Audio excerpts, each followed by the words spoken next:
Hello and welcome to my channel. My name is Logan and today we are going to be looking at two twin Lenormand decks that I just received from a Kickstarter, and they are the Sleepwalker's Lenormand Nightmare Edition and Sweet Dream Edition. So let's get into it.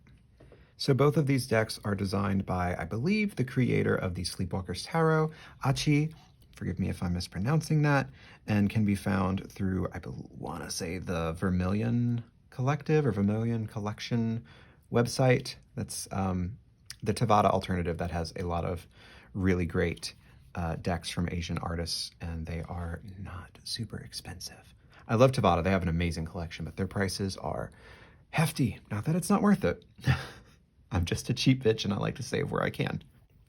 So for this, both of them read on the back. This Lenormand deck features 42 snapshots of the Sleepwalker's dreams. Direct, intuitive, and beginner-friendly, it helps inquiring souls find clarity through serendipitous encounters with different indicators, be they tangible relics or peaceful visages.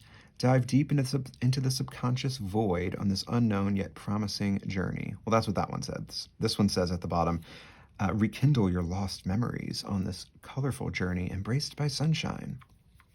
Which I will tell you right now, I do like that they have, similar things with varying little uniqueness at the end there. I don't know that I would ever describe a Lenormand reading as being embraced by sunshine. That is just me. Lenormand is such like that straight shooting friend who is just like absolutely looking out for you, but is also not about to coddle you, Not about to coddle you. They give me, honestly, what they give me is Ray from Sailor Moon. They are absolutely Sailor Mars energy. Like, that is Lenormand to a T, in my opinion. So here's the box interiors. I think these are gorgeous. Love it. I have to say, they're both great, but this is my favorite. I don't know if you call that like a room partition or stained glass window sort of vibe, but the moon and the butterflies is so pretty. And then on the inside, we have text that I cannot read, but I'm sure it says something lovely, but I can't read it. All right, each deck does come with a nice little flip through. What do you call it? A little like fold out with explanations. And you have SD for Sweet Dreams and NM for Nightmare. So each one does comment differently on the artwork, depending which version you're looking at. But these are actually, I think they're the same. You get one with each deck. Duh, you can tell that. You watched me take it out, right? Anyway, let's get into it. First we have Night. I really like this. This one is so nice and dreamy, but, I mean, duh, Sweet Dreams. But this one gives me like Elden Ring or Bloodborne, and specifically Elden Ring because of the knight's attire and things like that. And I really like that. So I'm not usually one to go for, oh yeah, by the way, these are the card backs, which are lovely. I'm not usually one to go for black and white decks or like super low saturation decks. I tend to like vibrant and colorful, and a lot of times black and white can, I don't know, the stark contrast of it can kind of hurt my eyes. I find it hard to focus on details. But I think the really smart thing that they did with this version is it's not a lot of high contrast bullshit. We have a lot of gray tones in there, so it's really soft. I mean, they're both really nice. This one wisping through the clouds in the night, and this one just floating on a chill breeze. I love both of them. So you'll see there are a lot of similarities. I mean, of course, they're probably made simultaneously by the same artist, but they're very, very different decks and vibe. This gives me more Addams Family, kind of like cathedral-y vibes for the house. And then we have, Animal Crossing in the sky, if you will. Some kind of like Candyland bullshit, but in a good way. Tree. I love both of these. I love the little tiny leaf of green hanging on to this otherwise kind of bleak situation with the, tree being sort of twisted and mostly barren looking, and there being very little color involved. And then you have this absolute, like, I don't know, if Sailor Moon had a love child with the Spheres of Heaven, Sephiroth Tarot, that's kind of what it gives me. It also gives me just a little bit like the garden on top of the moon in Majora's Mask, just because it's like a, I don't know, celestial vibe tree. Here we have clouds. I think these both, They both do the job for sure. I think this one is a little bit easier to tell that I'm looking at clouds with the shapes. This is a lot more nebulous, but they both get the job done. Here we have Snake, very similar, but with some really nice key changes. For starters, this one is not bleeding like this one is. We also have all these really lovely flowers, and I love a peaceful snake card. Here we have Coffin. I think they're both cool. I don't know which one I like better. I love the like strawberry shortcake coloring of this one, but the composition of this one, the way the coffin is upright, and we have the trees surrounding and spider webs and stuff, I'm kind of more for this vibe. And I guess the thing is too, you could always mix and match, like pick the cards you like from each deck and make like a weird, you know, opposite ends of the binary married type of deck where you have dreams and nightmares in the same thing. I don't think I would do that because it's a bit too stark of a contrast between the two for me, but you could. The coloring of this little ribbon with the blue stone in the middle gives me Princess Peach for some reason, and I really like it. I enjoy both of these Scythe cards. I love how, like, Kirby, Sailor Moon, the coloration on this one is. Oh, they both have really nice edges, by the way. So the Nightmare has rainbow silver holographic, and the Sweet Dream has a pink foil. And both of the foils seem like of a really nice quality. I don't think they're going to chip or anything. There's no weird like lip hanging over it, catching on the other cards. And the cards are pretty goddamn sturdy, and they have a nice linen finish on them. So here we have Whip, both of which feature a broom. I really like the candles in this one, and the reds and purples. I love the yellow of the wax. I feel like the contrast with the colors is really great here. This one is also really nice.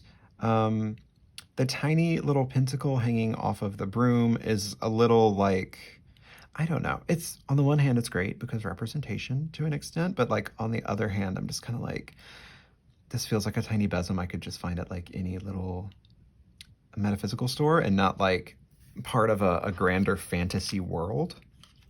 But that's literally me being like nitpicky. We have birds. I love both of them. I love that we have like maybe ravens in this one or crows, and then these pretty golden birds in this one. I love the pink background.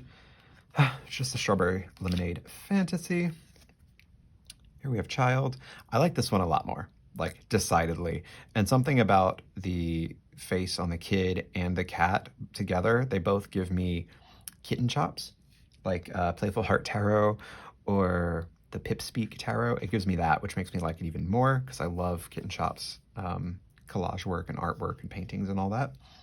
This Child, I'm not opposed to it. I'm just having a really hard time seeing exactly what's going on in this portion. Like, yes, there's toys, it looks like, but like, are they on a high chair? Is it, what is it?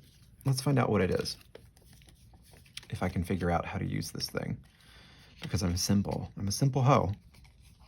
Let's see. Nightmare. The older we get, the more fears we accumulate. Next time you find yourself in a nightmare, try to remember yourself as a child, the one who used to embark on adventures with their toys. So that's great, but we kind of already knew that. I just don't know what kind of, are they on a bike?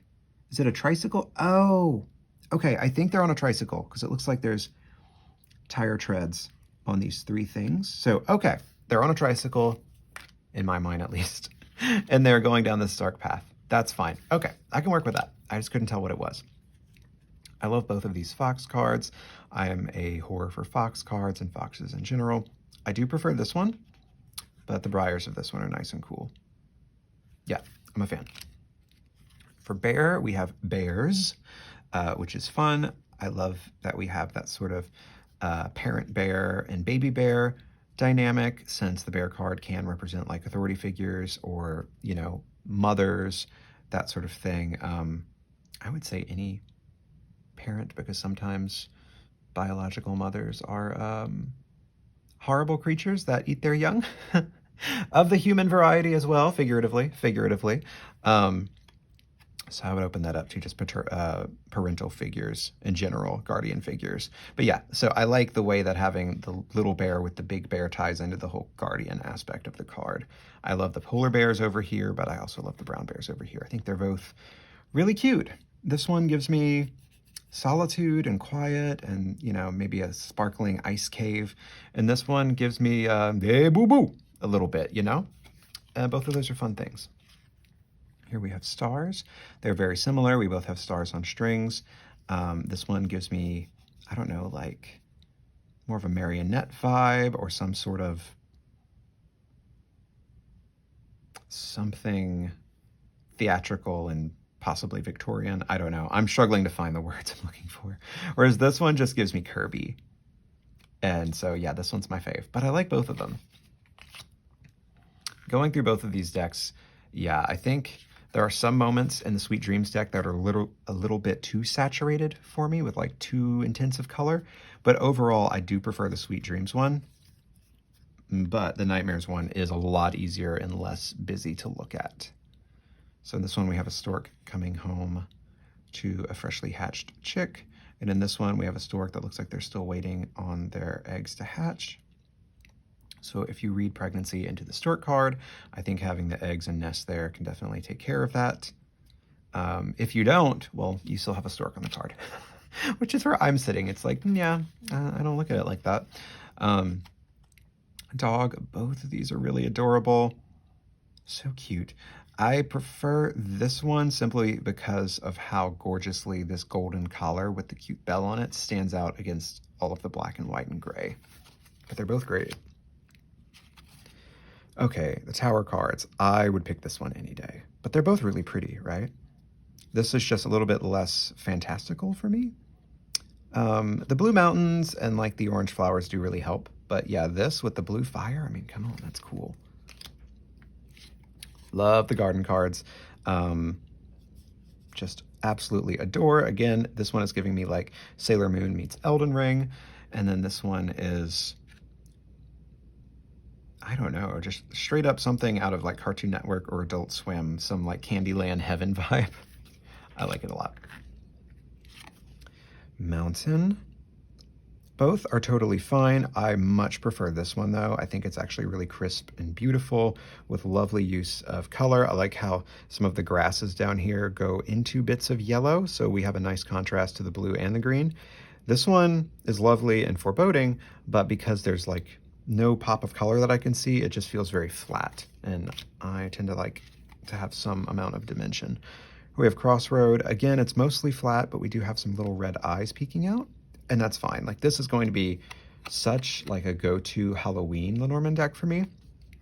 And then we have, for what it is, the type of Crossroad, I think this one is way less interesting than this one with like the tombs and the little forking paths and whatnot. But the coloring on this one I think is a lot more pleasant for me. Here we have Mice. I like both of these a lot for different reasons. Yeah, the thing that really gets me about this one, besides the slight color to this butterfly here, is that we have a black butterfly on, like, right next to the mouth here, and I think it's just so striking. And we have the heart cards. Both are lovely. I mean, honestly, I wouldn't change anything about either one of them. I did get little, like, lenticular cards that you can do like this that were of the heart card. One came with each deck, as well as these really lovely little satchels for them, pouches. And then they also came with a couple of bookmarks. I don't know if those are Kickstarter exclusive items or if you can get them from, you know, ordering it from the regular retail site or not, but that's what was there. I love both of these ring cards, okay? This one is definitely my fave because I love the sakura blossoms that we have and the pinks and purples contrasted with this really nice like jade green and the gold of the ring. This one I possibly would have liked better because I love the way this blue stands out. But we have a tiny duo dancing in it, and you know, you can ignore whatever you want. I've been ignoring one man, one woman shit for a very long time in tarot stuff as a queer person, but I don't know. I like to look at the ring as, you know, not necessarily a romantic card, and so having man-woman couple in it dancing. I'm just like, that's fine. I don't think that adds anything though. Like I think it kind of takes away from the image itself for me, but again, nitpicking, it is beautiful. Both of these book cards I think are really cool. Although I would have to give it to this one. The coloring on this water, stunning, absolutely stunning. I love this ribbon of pink smoke that's sort of like coming out from the book. Oh, it's so beautiful. The letter cards, these are both great. Yeah, love this. It feels so dramatic and tragic. And then this one is just so relaxed and cozy and dreamy, and I definitely give the award to this one. I even love the positioning of the letter being kind of half opened. We've scrawled some things, or maybe we're about to reply to some things. It feels like a kind of, I don't know, lazy, messy breakfast in bed abroad kind of situation. Whereas this is just like somebody's had too much Pinot, you know? Both are valid, of course. We get into the person cards. So here are two of our man cards, which I like these plenty. I can't tell if this is like a cross right here. This artist also does like to give their human figures angel wings, which was one of the things that kind of weirded me out with the Sleepwalkers tarot. I was like, all right, that's cool, but why do we have just randomly here and there angels? Again, it's fine. It's just, you know, Christian religious trauma. I like to keep biblical things out of my decks as much as possible, but I make exceptions sometimes if the art's pretty enough. I really like this one. I don't know. They just look like they're about to fuck somebody up with that sword. I like the blue and the way it contrasts with the slight pink of the skin. And then for this one, I really like that we have a more masculine figure with short hair wearing a big old hoop earring. And then we also have like a lot of pink, white, and blue. So I'm not saying this is what the artist intended, but it does give me a little bit of trans pride, which I fucking love. Here we have the next two man cards. If I'm using the dark deck, I'd be very tempted to use this card because this one has long hair and I really like the gold against the reds and stuff, but this one also does have a hint of an angel wing and a crown. And I don't want to wear a crown. I really like this man card as it feels extremely scholarly. I like that. Here we have our first woman card from each deck, which by the way, props to this creator for giving us multiple significator cards. These are both really pretty. This is giving me like Princess Aurora from Sleeping Beauty vibes. I'm gonna have to give it to this one though. The long black hair is gorgeous. I love the flowing ribbon of blue with the white butterflies and blue flowers. I just think this is a lot more striking and powerful with the contrasts than this one is. Here we have a woman with the crown and lots of red, and then this snazzy like jazz lounge singer looking woman because she has like a microphone here. I would have to go with this one for sure. The fashion, it's like, right? It's like kind of raging 20s in Asia vibes, and I'm just super here for it. I think it's super cute and whimsical, but they're both lovely. And that's the thing, as I'm going through these, for the majority of them, it's like, if I say I like one better than the other, like there are no boogers here, okay? They're all beautiful. Here we have the lilies cards.